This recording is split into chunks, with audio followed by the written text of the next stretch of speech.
ഇതിൻ്റെ ആർത്ഥികമായ ഭാഗം അത് വളരെ വലുതാണ്.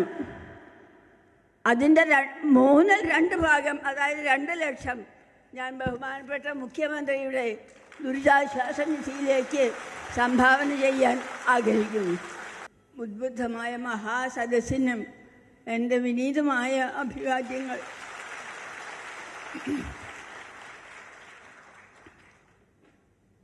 പല ഇന്ദ്രിയങ്ങളുടെയും പ്രവർത്തനം ക്ഷയിച്ചിട്ടും എന്തിനാണ് ഇത്ര ദീർഘമായ ആയുസ് എനിക്ക് നൽകിയത് എന്ന് ഞാൻ നിയതിയോട് ദിവസേന ചോദിക്കാറുണ്ട്. ഉത്തരം കിട്ടാറില്ല. പക്ഷെ ഇപ്പോഴെനിക്ക് കിട്ടിയ ഒരു ഉത്തരം, ഈ മഹത്തായ ബഹുമതി കൂടി സ്വീകരിച്ചിട്ട് അങ്ങോട്ട് ചെന്നാൽ മതി എന്ന നിയതിയുടെ ഇച്ഛയുണ്ട് എന്നാണ്. ഈ ബഹുമാനപ്പെട്ട അത്യാദരം ഉള്ള ആഡംബരപൂർണമായ ആർഭാടം നിറഞ്ഞ ഒരു ആദരം അർഹിക്കത്തക്കവണ്ണം എന്തെങ്കിലും ചെയ്തിട്ടുണ്ട് എന്നുള്ള അഭിമാനമൊന്നും എനിക്കില്ല. എങ്കിലും അതുണ്ടെന്ന് നിശ്ചയിച്ച എല്ലാവർക്കും, ദേശാഭിമാനിയുടെ പ്രവർത്തകരായ എല്ലാവർക്കും, മറ്റ് പാർട്ടിയുടെ പ്രാതിനിധ്യമുള്ള എല്ലാവർക്കും പ്രത്യേകം ഞാൻ നന്ദി പറഞ്ഞുകൊള്ളുന്നു. സുപ്രസിദ്ധ ചിന്തകനായ ബെർട്രൻഡ് റസ്സൽ പറഞ്ഞൊരു കഥയുണ്ട്. ജീവിതം ജീവിതവ്യമല്ല എന്നും വ്യർത്ഥമാണ് എന്നും നിർലക്ഷ്യമാണ് എന്നും ഒക്കെ വിശ്വസിക്കുന്ന ചെറുപ്പക്കാരെ നോക്കി പറഞ്ഞ കഥയാണ്. കർത്തവ്യബദ്ധനായ ഒരു തോട്ടക്കാരൻ രാവിലെ മുതൽ അന്തിചായം വരെ പ്രവർത്തിക്കുന്ന ഒരു തോട്ടക്കാരൻ ഒരു ചോദ്യത്തെ നേരിടേണ്ടി വന്നു. ഇന്ന് അസമയത്തോടുകൂടി നിങ്ങളുടെ ജീവിതം അവസാനിക്കും എന്ന് കേട്ടാൽ ബാക്കിയുള്ള സമയം നിങ്ങൾ എന്തു ചെയ്യും?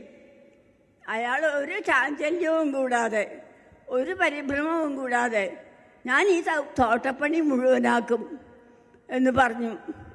ഈ തോട്ടക്കാരനിൽ നിന്ന് ചില പാഠങ്ങൾ ഇങ്ങനെ ജീവിതവ്യമല്ല എന്ന് വിശ്വസിക്കുന്ന ചെറുപ്പക്കാർ പഠിക്കേണ്ടതുണ്ട് എന്നാണ് ബെർട്രൻഡ് റസ്സൽ പറഞ്ഞത്.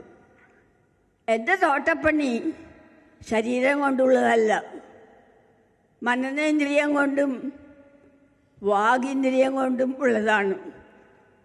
ആ തോട്ടപ്പണി അസ്തമയം വരെ നിലനിർത്താൻ വേണ്ടി എനിക്ക് അതിനുള്ള സന്നദ്ധത, അതിനുള്ള സന്ദർഭം, അതിനുള്ള അനുഗ്രഹം ഉണ്ടാവണമെന്ന് മാത്രമാണ് ഞാൻ വിചാരിക്കുന്നത്. അന്തിചായും നേരത്ത് ഇത്തരത്തിലുള്ള മഹാബഹുമതികൾ തീർച്ചയായും ഒരു സാന്ത്വനം തന്നെയാണ്.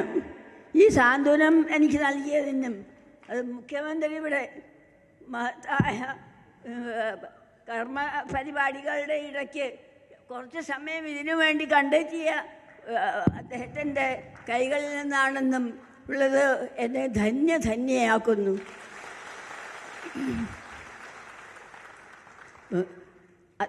വളരെയധികം തിരക്കുകളുള്ളവരാണ് ഇവരൊക്കെ.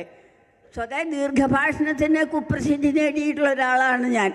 ഇപ്പോൾ ഏതായാലും അത് ആ പ്രസിദ്ധിക്ക് എതിരായിട്ടാണ് വളരെ ചുരുക്കി പറയുകയാണ്.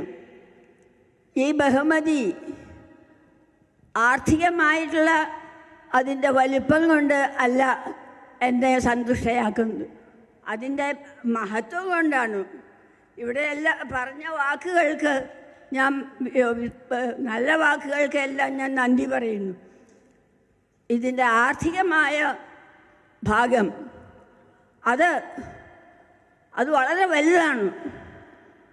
അതിൻ്റെ 2/3 അതായത് 2 ലക്ഷം ഞാൻ ബഹുമാനപ്പെട്ട മുഖ്യമന്ത്രിയുടെ ദുരിതാശ്വാസ നിധിയിലേക്ക് സംഭാവന ചെയ്യാൻ ആഗ്രഹിക്കുന്നു. 1/3 ഈ പ്രഖ്യാപനം ചെയ്ത സന്ദർഭത്തിൽ ചില വ്യക്തികൾ എന്നോട് ചില സഹായാഭ്യർത്ഥന ചെയ്തിട്ടുണ്ട്. അത് അവർക്ക് കൊടുക്കാൻ, ആദായ നികുതി കഴിച്ച് ബാക്കിയുള്ള തുക അവർക്കും കൊടുക്കാൻ ഞാൻ നീക്കി വയ്ക്കുകയും ചെയ്യുന്നു. വീണ്ടും വീണ്ടും ഈ പുരസ്കാരത്തിൻ്റെ പേരിൽ ഞാൻ എല്ലാവരോടും നന്ദി പറയുന്നു. നമസ്കാരം.